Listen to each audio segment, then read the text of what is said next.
Welcome back to Dum-Dums and Dragons, where improvisers who've never roleplayed before journey into the world of Dungeons and Dragons. I am the Grand Wizard Bouquet, your host. The Thiefies are underway, and Butthole's latest persona is battling in the first night's main event. But will the Forsaken be able to best his current opponent? Will our heroes find a way to recover their soul stones? Is anyone even making a plan to steal the Thiefy? Find out next on Dum-Dums and Dragons.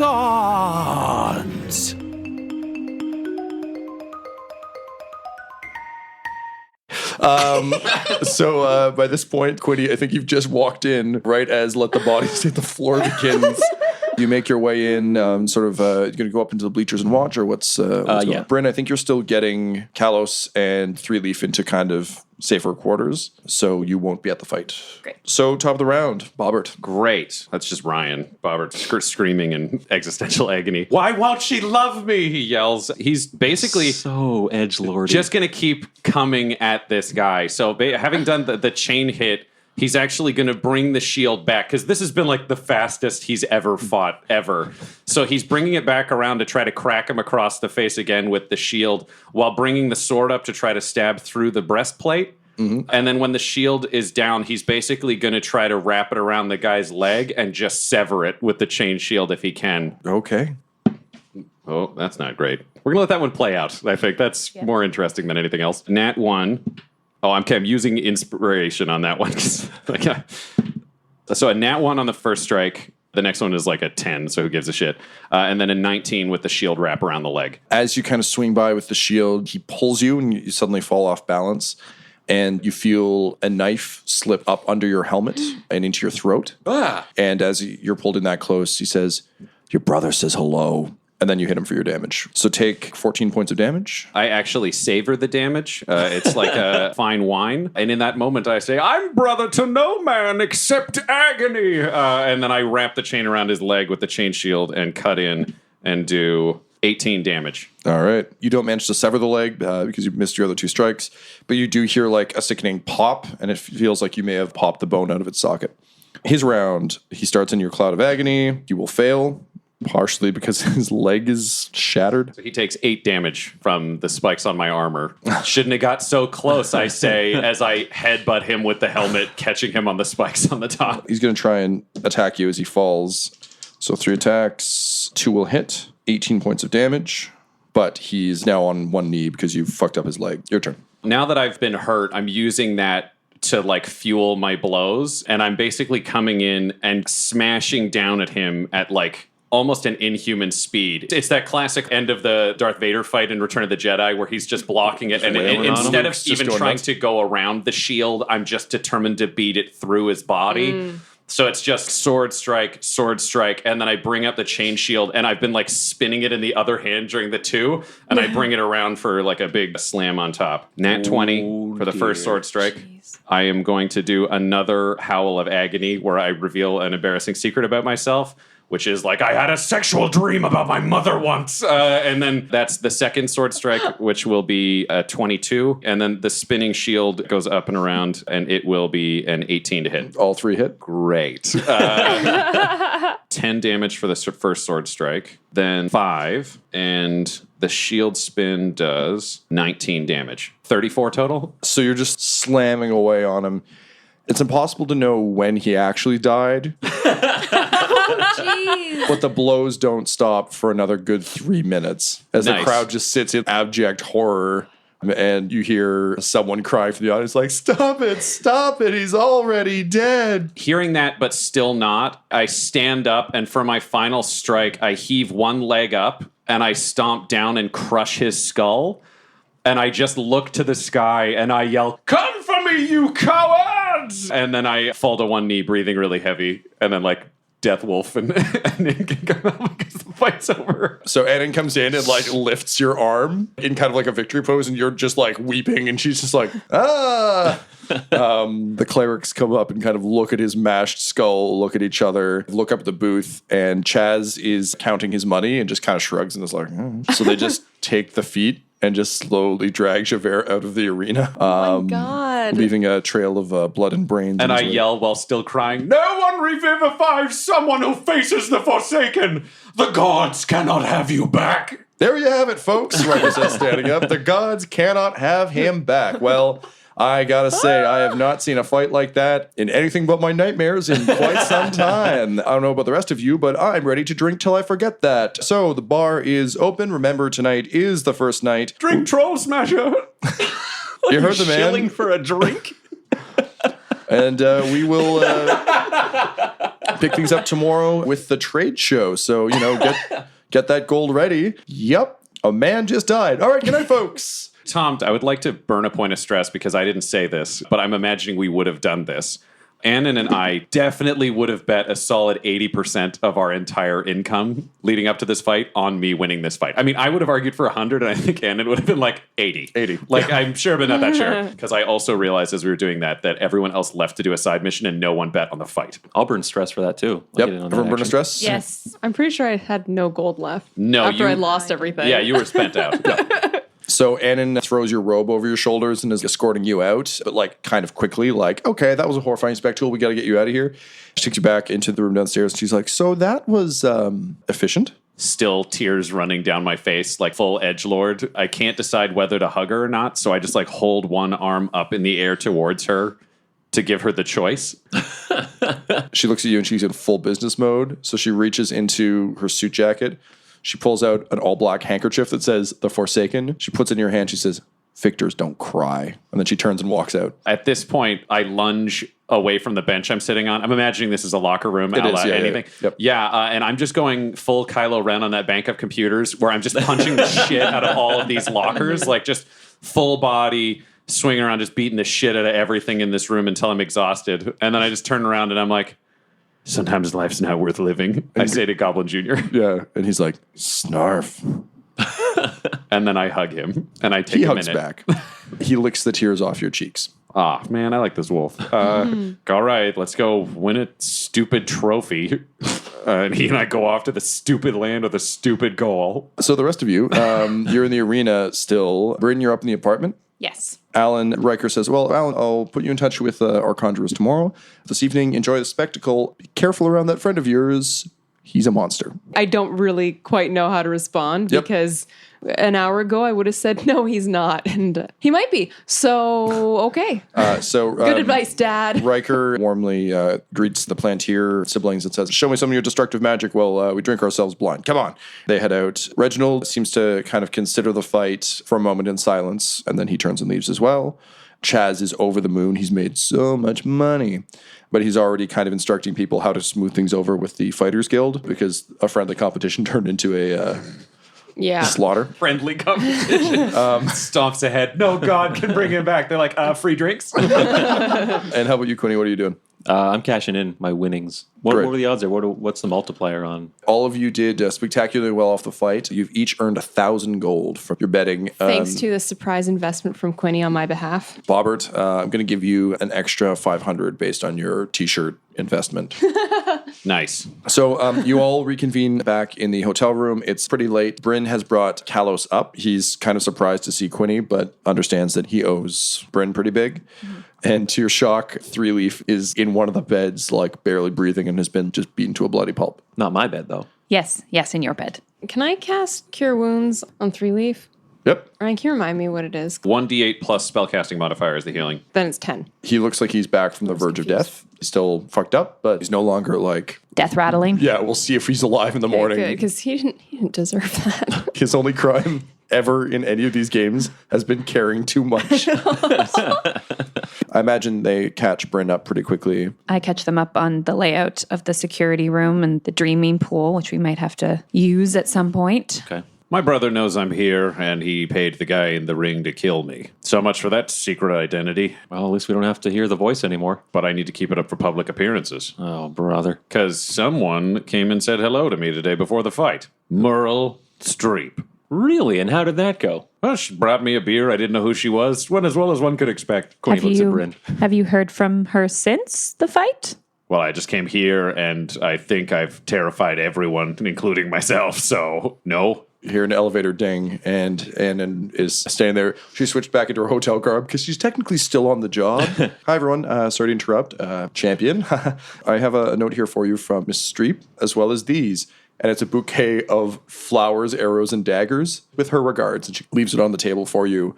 She also brought up some new sheets and towels based on Bryn calling down to be like, listen, corpses. So she leaves those and a bottle of celebratory wine, and she leaves. I pour myself a glass of wine, and I pour out 3 more glasses, pass them around, and say, to the first night of the heist. I smash my glass on the floor and go to my room. I cheers Quinny. Cheers. And I drink, and I'm going to go check on Butthole. I'm going to come with you, Quinny. He's not okay.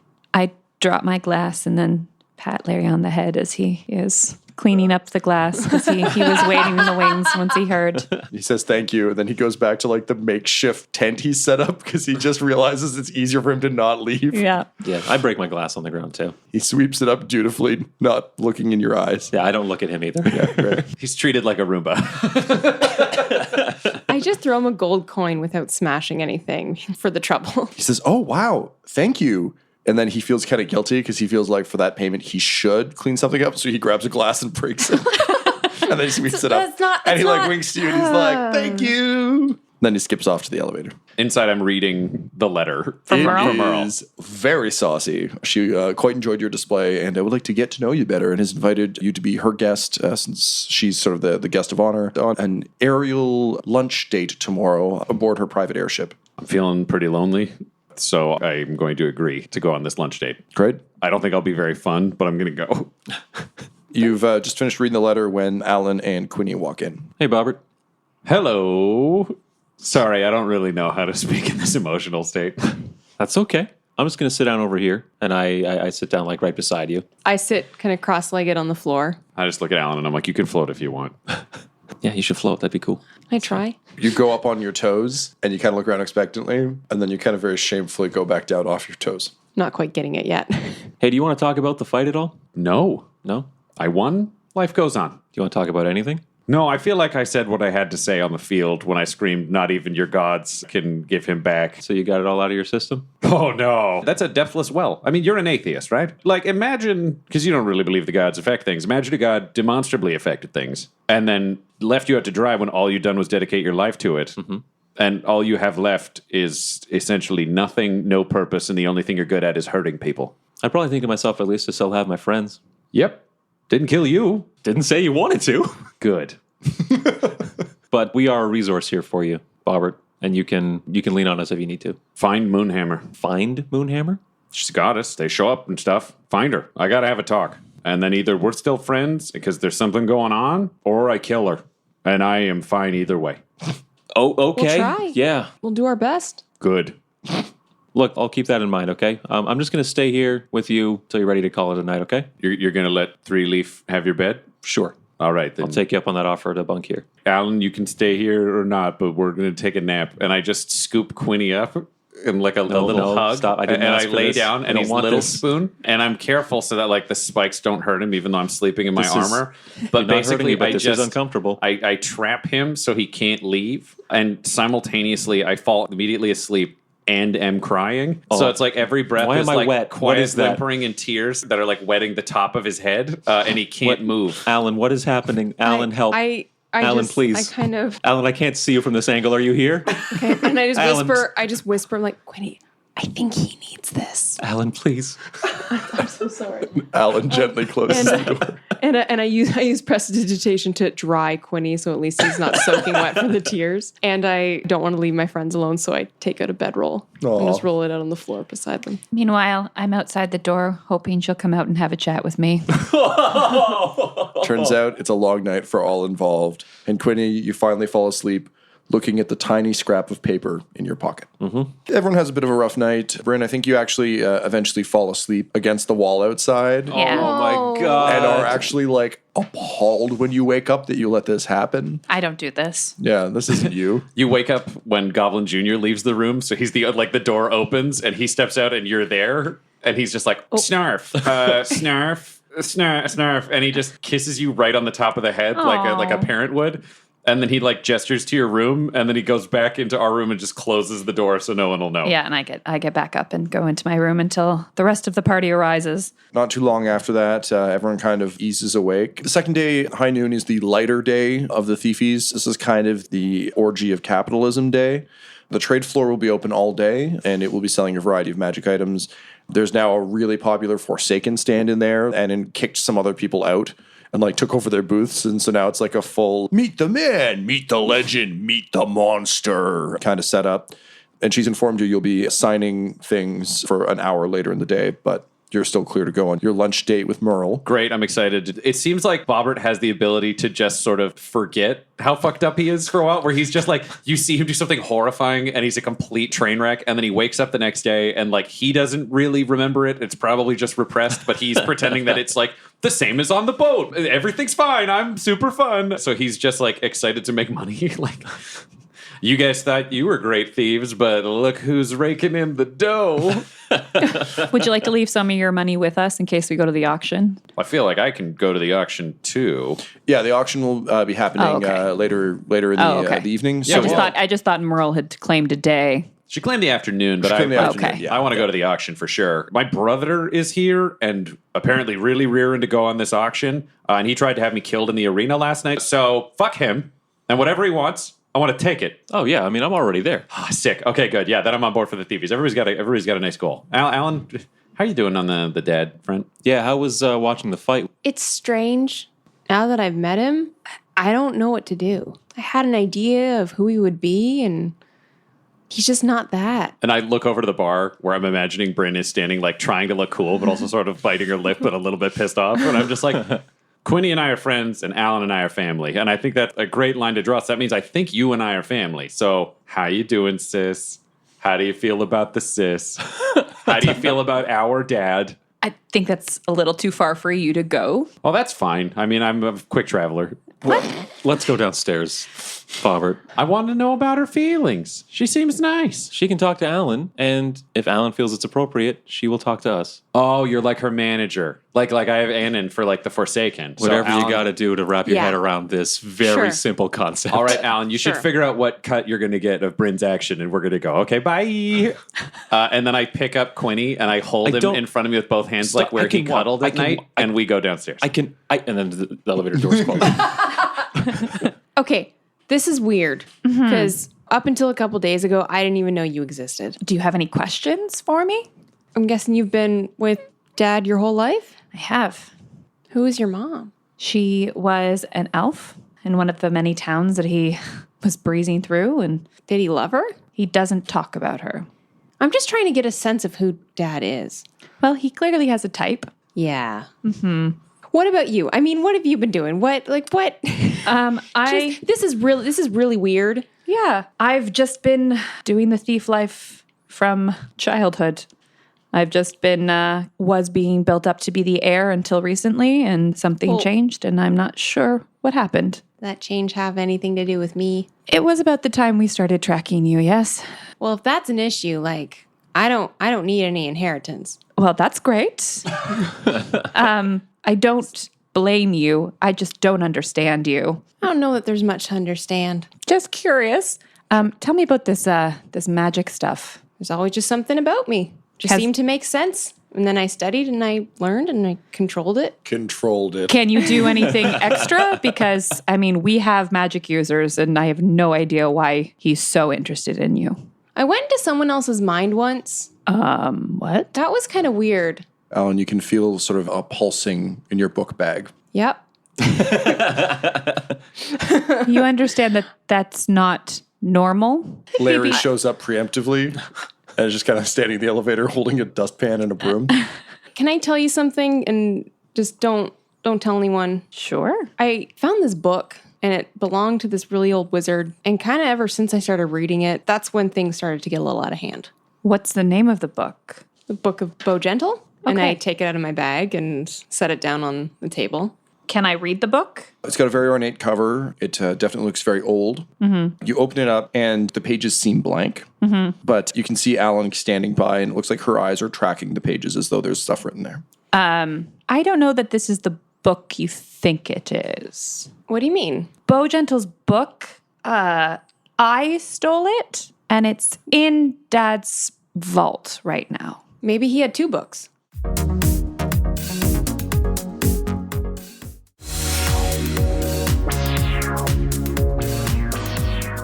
Smash cut to bottom of the elevator shaft. Put me down. Put me down. Put me down. Listen, put me down. we need to talk put me down. about put me down. I'm worried put about me the down. negotiations. Put me down. Because, like, put me I'm down. worried Bryn's going to give Butthole. Alan I'm calling you butthole. more than 15%. Bobbert. I squeeze him Forsaken. tighter.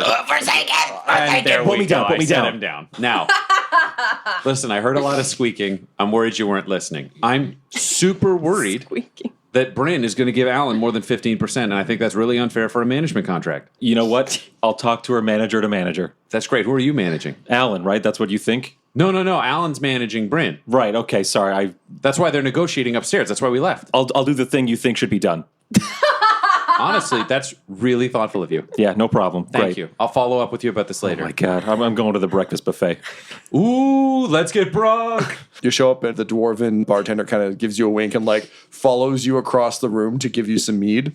She says in dwarven, "Good morning, champion." And I say back, thank you. How's your morning going? People are getting brunk, and she has to go back to dropping off drinks and mimosas.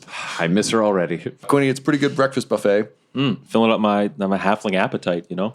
Going back to that scrambled egg tray like 3 or 4 times. Yeah, I'm going to like circle the place just saying hi to people like I'm a huge celebrity and just remind them that I have a signing later. And you can see that Annan's already been working. All the coffee sleeves have like the Forsaken branding on them now, and live signing today. I'm assuming it's the morning of the second day. Yep. People are probably arriving now. Yep, lots of new people arriving. And doing that soulstone thing. Yep. I just want to get a second look at that process and see how that works. Yep, it's the same sort of ritual. Someone will produce an empty stone, you breathe into it. They place it in a rack. What you're noticing is that they're always placed in the same position. So you suspect that the rack that you saw isn't corporeally there, that it's more for show, to be like, look, we have all these things. But that likely there's a transport location that is whipping them away. All right, thanks. Yep, no worries. I've just got like a cool lunch. And I mean, she sent me daggers and flowers. And I'm like, okay, I got to do something appropriate. I want to make a new friend. And I also want to be like fiscally responsible. So I go to the Forsaken booth, and I look around, and there's some T-shirts and some pens, and I don't know, she doesn't really seem like a T-shirt person. She's pretty classy. So I get like a fountain pen that says the Forsaken on it, and then I get like a bandana that says the Forsaken because I'm like, tie it on your arm, tie it on your head. Like there's a lot of options to accessorize. And I get a necklace that says the Forsaken that's like pewtered. Like it's too expensive. I don't want to try to bribe somebody. That seems creepy. And then I'm almost done, and I've done a good job on the classiness of it, and then I realize I don't have wrapping. So I take one of the T-shirts that has her and I on it, but like they've done like artistic renderings for like the following day since I've won. Everybody's like fine with lying about who's endorsed me. So I guess Annan maybe talked to her, and there's a deal. So it's like her and I like shaking hands, and it's like the people's champions. And I use that as wrapping paper. So I basically make like a high-end bindle. I use like a Forsaken walking cane that's made out of gold or something. And you know how to make a good bindle now after Tornado Town Terrence taught you. So and I know how to balance the bindle itself. Like I got a lot of expert skills out of this. So I'm super excited to bring that to the lunch. And I'm going to bring Deathwolf. There's something I forgot to tell Butthole, if I can spend a stress. yeah, do it up. That Merle thinks it's really hilarious when her second in command gets punched in the face. So if you want to endear yourself, that's a way to do it. Honestly, like What a gift. I'm so on board with Bryn. Like Bryn is in. That's going to be my catchphrase for her whenever it comes to the rest of this adventure. Hashtag Bryn is in. Speaking of Bryn, cut back to the apartment. Do you mind if I borrow this for a little bit? I'm a little bit nervous about it leaving my sight. It's not that I don't trust you. It's just I still don't know you very well, and So that means you don't trust me. not yet, but it's nothing against you. I just need to figure out what this is. Why don't we go together? I think that might complicate things if you're there as well. There's just some hard questions I need to ask. Is there a way that I can go with you without being seen? Do you have a way of not being seen? In my head, I'm just chanting, turn into Larry. Turn into Larry. If I can use a point of stress to Like prepare a different spell? prepare a different spell, I could prepare alter self. I'll give you that for 2 points of stress. Okay. How about you turn into Larry over here? He usually follows me around to clean up the glass. Does that mean I get to be Alan? No, Larry, you just have to stay here. Oh, that's okay. I like being me just fine. Great. Sweet, bitty, sweep, sweep. And sweep. if we're not here, there's no class. So you can, call your lady friend, use the room. Go on. She points to Quinny's room. You can use that room. Cool. Well, it lasts an hour. I think we can manage that. He's probably still having brunch in his room. Great. Bryn and Alan, you are headed to Riker's quarters. I really hope we give him an island one day, because I just want to go to Riker's Island. With Alan in disguise as Larry. Quinny and Bobbert. Bobbert, you've got your lunch date. Quinny, what are you going to get up to today? That's a good question. Shit, I honestly don't know. Metagame wise, what do you guys think Quinny could be doing? Yeah. The question is, what does Quinny value more, the soul stones or the thiefy? I think they go hand in hand, because if we take the thiefy, we cannot. I know, but if he had to choose one, what would be his primary thing? His soul stone. Then that's probably the thing you'd chase. Quinny, I think what I'm going to suggest is, having seen lots of people coming in and out, while Bryn and Alan are away on their task, you might work with Kalos in an uneasy alliance to figure out if there's a way to swap some soul stones of people coming in and out. Yeah, then that's what I'll do, is I'll sort of case the entrance with Kalos and see if So can you give me a preparation check with stealth? 29. It's obviously a very security-heavy feature. However, you can see that it's done enough that there might be some cracks for fuckery. Right. I think what you ultimately come to the conclusion of is, if you and Kalos were able to either infiltrate or trail a group coming in off an airship, there's likely another Soulstone operation Right. up top. Of course. And that might have different vulnerabilities than the one down here. Okay. We are going to cut to Bobbert heading up for your date. Friend meeting. I'm just going Friend for a meeting. lunch. Yes, of course, your friend meeting. You've taken the elevator up to the top floor as directed. There's rose petals, but amongst them are also daggers and arrowheads and various things like that. They lead to a ramp up to a very ornate airship. I just look at the path and I'm like, what a mess. And then I just walk past it as though a collection of things have just been dropped while she was carrying them around the apartment. You can't see this, but from on board the ship, she's like, fuck, that's so cool. So you arrive at the bottom of the airship and you're sort of greeted by a steward. Oh, hello. So you must be the Forsaken? Yes, I am. Hello, Mr. Forsaken. Thank you so much for joining us today. It's a pleasure to be here. This is my wolf, Death Wolf. Hello, Mr. Deathwolf. Well, it's a pleasure to have both of you aboard.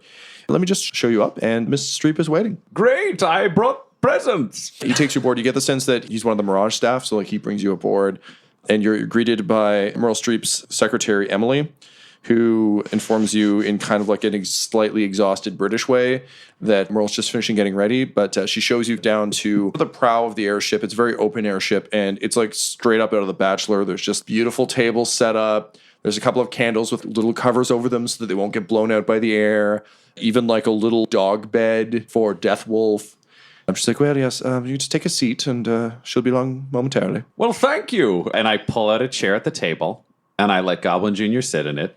And then I just go sit on the dog bed. It looks really comfy. She rolls her eyes, as only a secretary named Emily could do. Thanks, Emily. And she returns to the desk where she was writing. She is 6 feet from me, just watching me from a desk.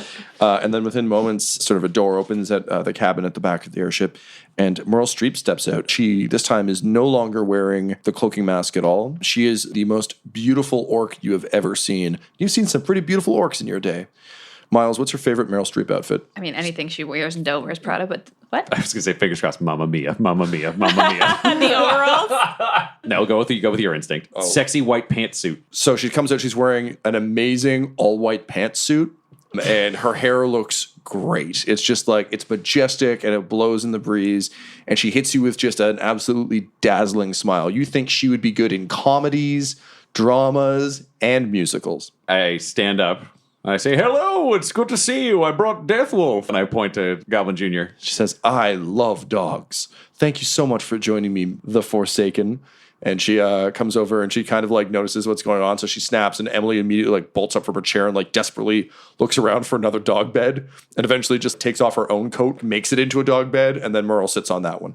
Great. I brought you a bindle. And I take my cool bindle with merchandise and I'm like, thanks. I appreciated the Roses and daggers and arrows. They smelled great, and I'm sure I could commit so many homicides with them. She looks flushed. You're saying all the right things. And she opens the bindle. She looks at everything. She's like, it's so amazing that you knew that I love Forsaken merch. Well, I mean, if you love me, you love the merch. She's like, I've already got a tattoo of your logo. Perhaps you won't see it till later. And she kind of like winks coyly. Well, that seems a bit rash, but do you know what? I like people who commit to a friendship early.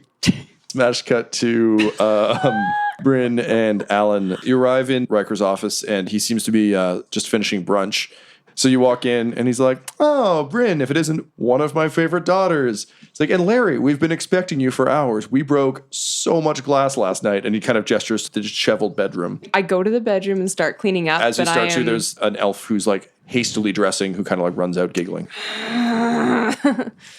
I don't know if I'm liking my dad so much. Great. So you start Anyways, cleaning I start glass? cleaning, but I'm keeping a very careful eye and ear on what's going on. Okay. Bryn, what can I do for you? How did the meeting I wasn't allowed to be at with Alan go last night? Oh, great. Well, I got your note that she didn't know as much as we'd expected, so I just wanted to bring her up to speed. So why couldn't I be there? There are things that a father has to say to a daughter he hasn't seen her whole life that are sometimes best kept private. We've been chatting. She seems to believe that she has Bo Gentle's book. Bo Gentle's book? Well, no, she clearly doesn't. Why does she believe that? I don't know why she thinks that, but does that have anything to do with why you wanted me to bring her here? Can you roll me a perception check?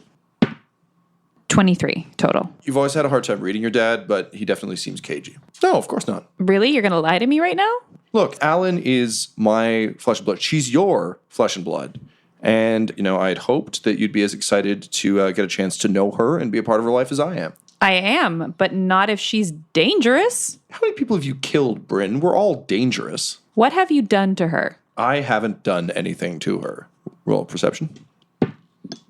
8 total. Doesn't seem like he's done anything to her.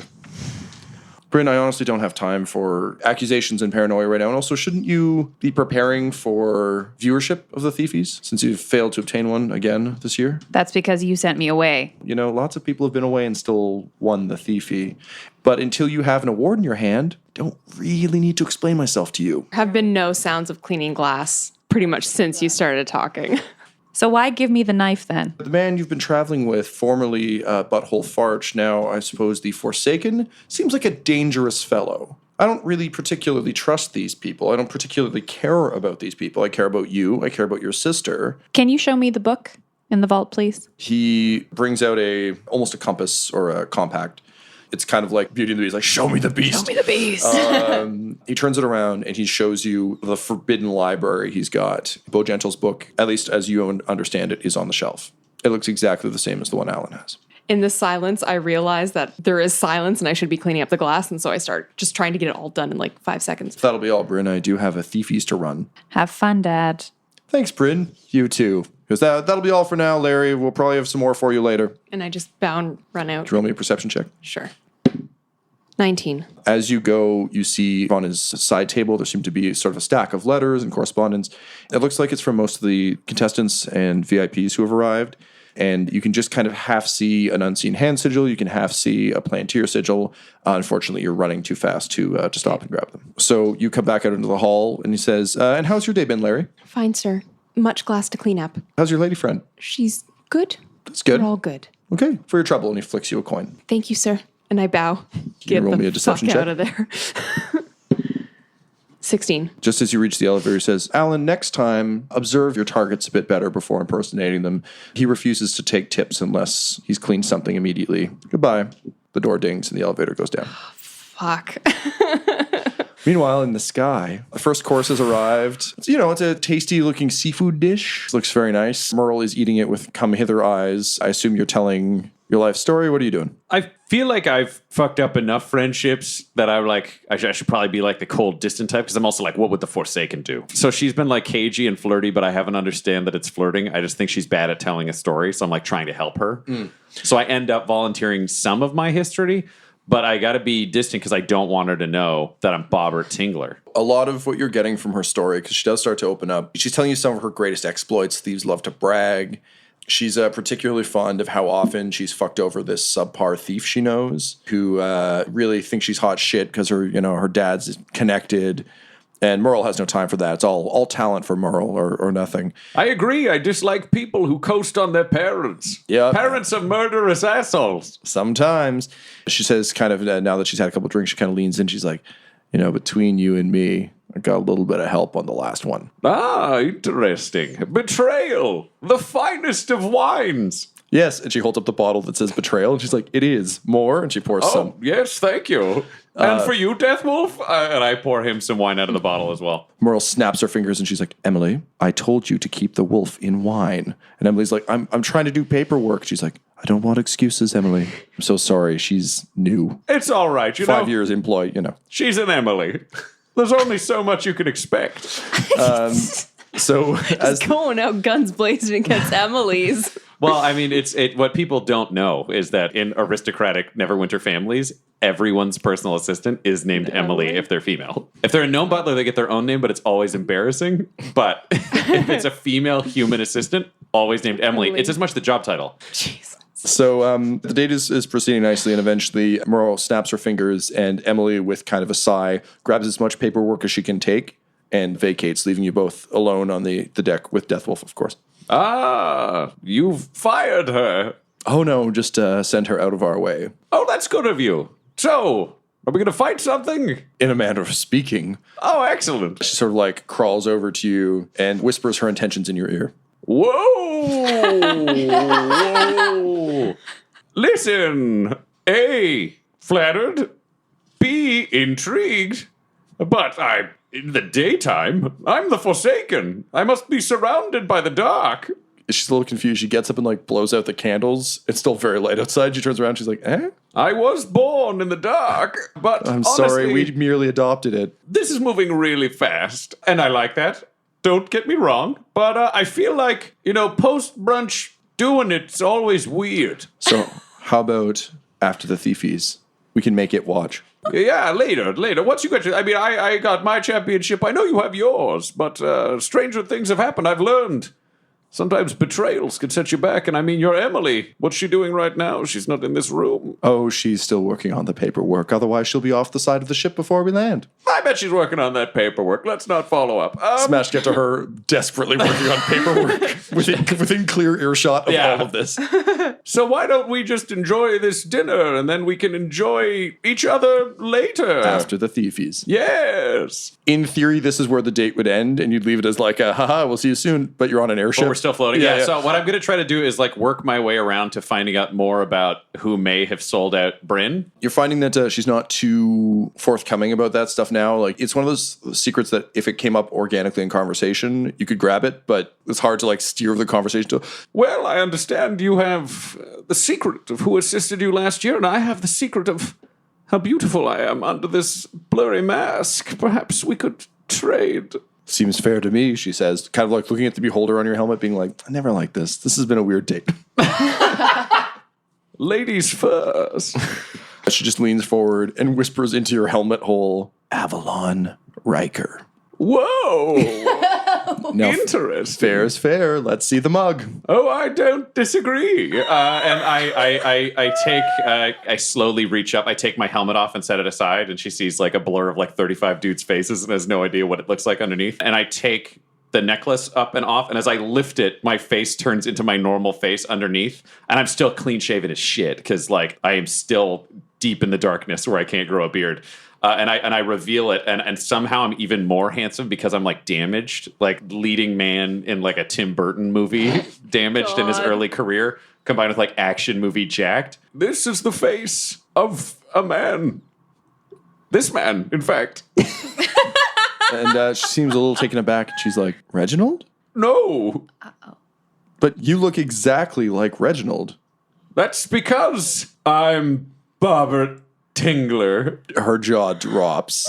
Wait, so you're alive? Yeah. Lady Antebellum was convinced you were dead. Listen, I promised one secret. I feel like you're really... We're having like a fun back and forth. Okay, well, perhaps after the thiefies then, but this does make things interesting. And I slide the necklace back on. So we'll see each other again soon. And the ship kind of drifts back to the Mirage. You disembark. The steward is like, how was your trip, sir? It was fine, thanks. Great. I gotta go back to my hotel room and talk to my friend. Okay, bye. Bye. Thanks. Bye. So you head back down. So Bryn and Pseudo Larry, you've arrived back in the hotel room. Moments later, Bobbert shows up. Hi. Wait, 2 Larrys? Oh, I'm Alan again. Oh, the transformation happens right then. I'm like, Yeah, this yeah. makes more sense than 2 Larrys. Alan, can I talk to you for a second in like a room? How was your date? I had a wonderful friend. Alan, can I talk to you for a second about my date? Sorry, Bryn. He won't talk when you're here. You guys do this a lot. Listen, I just Okay. want to talk to your manager. I open the door to my room and I bring Alan in. Alan, I went for a nice friend lunch with Meryl Streep, and it turns out she wants to do the intercourse with me. And I tried to push it off, but like, I'm gay. Okay. So I'm supposed to do it with a lady. Well, you don't have to. Why do you have to? We might need it for the mission. I'm sure there are ways we can work around this. Alan, how do you make love to a woman? I don't know. I've never made love to a woman before. Or anyone for that matter. Could you teach me? This episode of Dum-Dums and Dragons features the voices of Ryan LaPlante at the Ryan LaPlante on Twitter, Tyler Hewitt at Tyler_Hewitt on Twitter, Laura Hamstra at EL Hamstring on Twitter, our special guest, and our DM Tom McGee at McGeeTD on Twitter. This episode's sound was edited and mixed by Laura Hamstra, and Dum-Dums and Dragons artwork is by Del Borovic, who can be found at delborovic.com. Our theme songs are And Now for That Massive Coronary and Skipping Through the Orchestra Pit Part 1 by Peter Gresser, and our ad music is No Control and Chiefs by Jazzar, JAHZZAR, all available at freemusicarchive.org. When it comes to Dum-Dums and Dice, you can visit our website at dumdumdice.com. Our Twitter and Instagram are at dumdumdice, and on Facebook at facebook.com/dumdumdice. But most importantly, we've got merchandise at redbubble.com/people/dumdumdice, or you can join our Patreon at patreon.com/dumdumdice. That's DUMBDUMBDICE. And tune in next week for more Dum-Dums and Dragons.